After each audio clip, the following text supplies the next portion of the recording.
Hello दोस्तों, मेरा नाम है अभिषेक अग्निहोत्री और एडुटेनमेंट अड्डा में आपका बहुत बहुत स्वागत है। आज पार्ट 4 होने वाला है टॉप 500 स्ट्रेटेजी के क्वेश्चन का। इसके पहले के 3 पार्ट मैंने ऑलरेडी कवर करा दिए हैं और वो आप जाकर के प्लेलिस्ट में देख सकते हैं।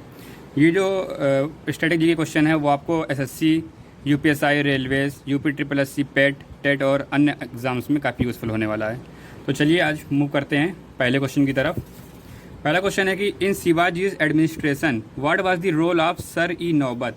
मतलब कि शिवाजी के जो अष्टप्रधान था, जो मतलब वहाँ के 8 मिनिस्टर्स थे, उसमें सर ई नौबत का क्या रोल था। इसका राइट आंसर होगा मिलिट्री कमांडर। जो शिवाजी के अष्टप्रधान मतलब 8 मिनिस्टर होते थे, उसमें उन्होंने 8 लोगों को अलग अलग कार्य दे रखे थे। जैसे कि सर ई नौबत जो कि मिलिट्री कमांडर हुआ करते थे, उसी तरह जो पेशवा वो फाइनेंस और प्राइम मिनिस्टर थे उस समय के, और जो मजूमदार थे वो अकाउंट्स का काम संभालते थे, और जो दाबिर हुआ करते थे वो फाइनेंस मिनिस्टर का कार्य करते थे। उसी तरीके से यहाँ पंडित राव थे, वो सरदार थे जो कि चैरिटी और रिलीजियस अफेयर्स का काम संभालते थे, और जो सुरनवीस थे वो सचिव थे। इस तरह से उनके 8 अष्टप्रधान हुआ करते थे। ठीक है, तो क्वेश्चन नंबर 27 की तरफ बढ़ते हैं। Who plan the concept of permanent settlement. Permanent settlement का कॉन्सेप्ट किसने दिया था।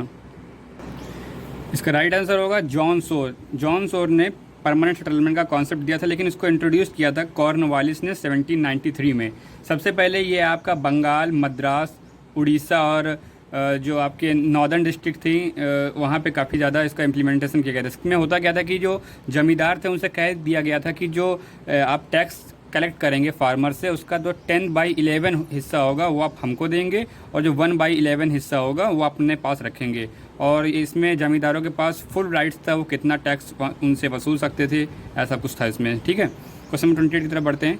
According to continental drift theory what was the name of huge water body which surrounded super continent Pangaea. मतलब कॉन्टिनेंटल जो ड्रिफ्ट थ्योरी थी उसके according उस huge water body का नाम बताइए जो कि सुपर कॉन्टिनेंट जो पेंजिया थी उस समय पे उसको सराउंड किया हुआ था। उसका राइट आंसर होगा पैंथालसा। ये जो थ्योरी थी वो दी गई थी अल्फ्रेड वेगनर के द्वारा। मैं इस थ्योरी के बारे में थोड़ा आपको डिटेल में थोड़ा आपको डिस्क्रिप्शन देना चाहूँगा। इस थ्योरी में अल्फ्रेड वेगनर जो थे, जो जियोलॉजिस्ट थे, उन्होंने कहा था कि एक 250 मिलियन ईयर्स पहले अपनी अर्थ कुछ इस तरह हुआ करती थी, जिसमें एक सुपर कॉन्टिनेंट हुआ करता था पेंजिया, और उसको सराउंड कर रखा था एक ओशन ने, जो कि बहुत बड़ा ओशन था, उसका नाम था पैंथालसा।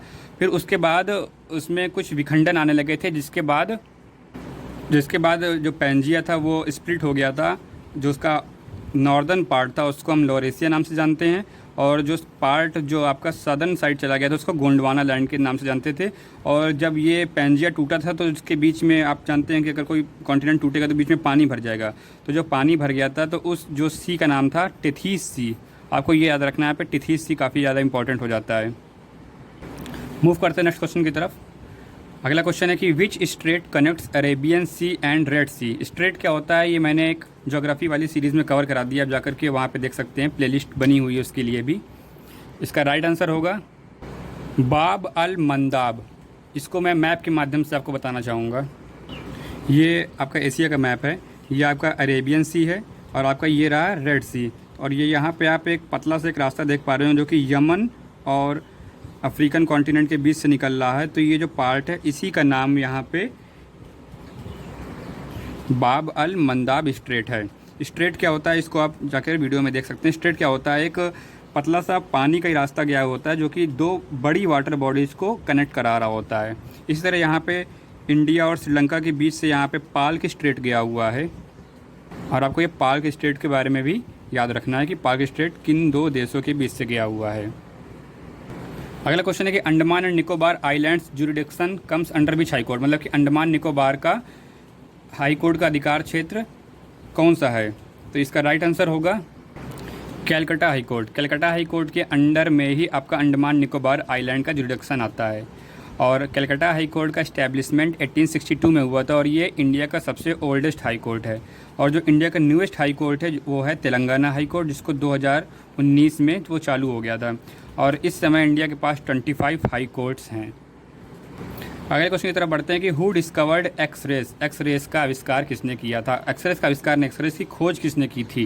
इसका राइट आंसर होगा विल्हेम रॉन्टजेन, इन्होंने 1895 में एक्सरेज की डिस्कवरी की थी और ये डिस्कवरी धोखे से हो गई थी। ये कर क्या रहे थे, अपनी लैब में कैथोड रेस के साथ एक्सपेरिमेंट कर रहे थे। तो इन्होंने देखा कि एक दूर रखी एक फॉस्फोरस की ऑब्जेक्ट पर वहाँ पे कुछ ग्लो हो रहा है, जबकि वो जो ऑब्जेक्ट था वो कवर्ड था, उसके बावजूद भी उसमें ग्लो आ रहा था। तो इनको समझ में नहीं आया और वहाँ पे उन्होंने ये जाना कि यहाँ पे कोई एक अननोन रेज है, जिसको उन्होंने एक्स रेज का नाम दे दिया। आप जानते हैं कि मैथ्स में भी हम लोग नाम जिस चीज़ को जानते नहीं उसको एक्स नाम से दे देते हैं, उसी तरह से इन्होंने भी उस अननोन रेज का नाम एक्स रेज दे दिया था। और आप जानते हैं कि एक्स रेज जो है वो काफ़ी ज़्यादा आज के समय में यूज़फुल है मेडिकल लाइन में। आप एक्स रेज से आप पूरे जो स्केलेटल होता है बॉडी का, उसको आप पता लगा सकते हैं कि कहीं कुछ बोन में ब्रेकेज तो नहीं है, या फिर कई सारे चीज़ें आप एक्स रेज के द्वारा जान सकते हैं। अगले क्वेश्चन की तरफ बढ़ते हैं कि Bacillus Calmette Guerin vaccine is given to protect which human disease, मतलब कि जो बैसिलस कॉलमेट ग्यूरिन जो वैक्सीन होती है वो किस ह्यूमन डिसीज़ को प्रोटेक्ट करने के काम आती है। इसका राइट आंसर होगा टीबी, ट्यूबरक्यूलोसिस। टीबी जो होती है वो माइकोबैक्टीरियस ट्यूबरक्यूलोसिस नाम के बैक्टीरिया से होती है। ये आपको याद रखना है यहाँ पे कि ये बैक्टीरियल डिसीज़ है। जैसे आप वायरल डिसीज़ जानते हैं और बैक्टीरियल डिसीज़ जानते हैं और फंगल डिसीज़ जानते हैं, उस तरह से जो टीबी होती है वो बैक्टीरिया के कारण होती है।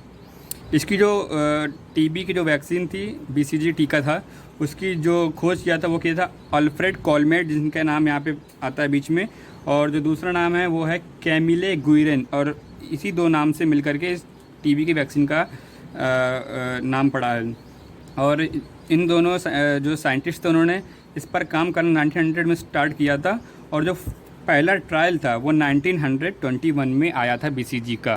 अगला क्वेश्चन है कि which is the largest bay in the world, विश्व का सबसे बड़ा बे कौन सा है। इसका राइट आंसर होगा Bay of Bengal. Bay of Bengal विश्व का सबसे बड़ा बे है। बे वाला कॉन्सेप्ट भी मैंने एक ज्योग्राफी वाली सीरीज़ में कवर कर दिया है, आप वहाँ पे जाकर के देख सकते हैं। और जो वर्ल्ड का स्मॉलेस्ट बे है उसका नाम है डेपोए बे, जो कि यूनाइटेड स्टेट्स में पड़ता है। इसको मैप के माध्यम से हम लोग देख लेते हैं कहाँ पे पड़ता है ये।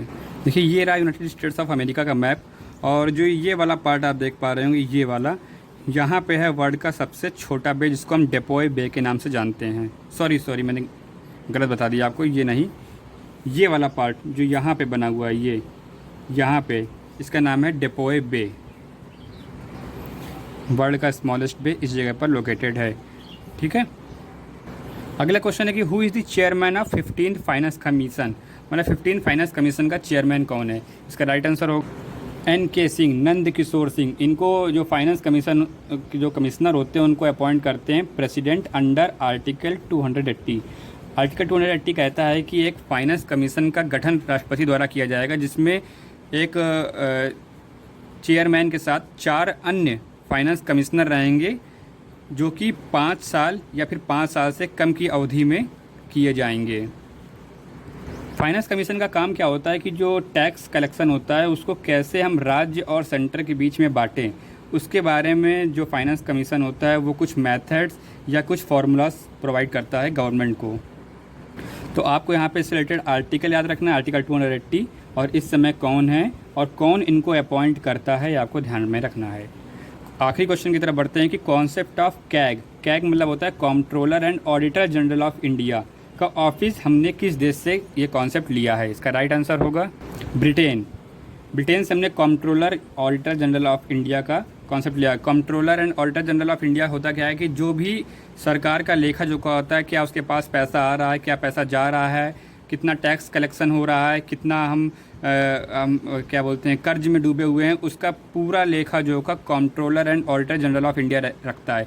इसी तरीके से स्टेट के लिए भी controller and auditor general of India का भी की जो स्टेट गवर्नमेंट होती है उनका भी ये लेखा जोखा रखता है कि कैसे रेवेन्यू आ रहा है, कैसे रेवेन्यू जा रहा है।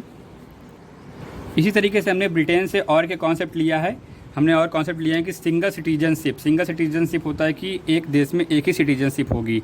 जिस तरीके से जो प्रेसिडेंशियल सिस्टम आपका यूनाइटेड स्टेट्स ऑफ अमेरिका में लागू है, उसमें होता क्या है कि स्टेट के लिए अलग सिटीजनशिप होती है और पूरे कंट्री के लिए अलग सिटीजनशिप होती है।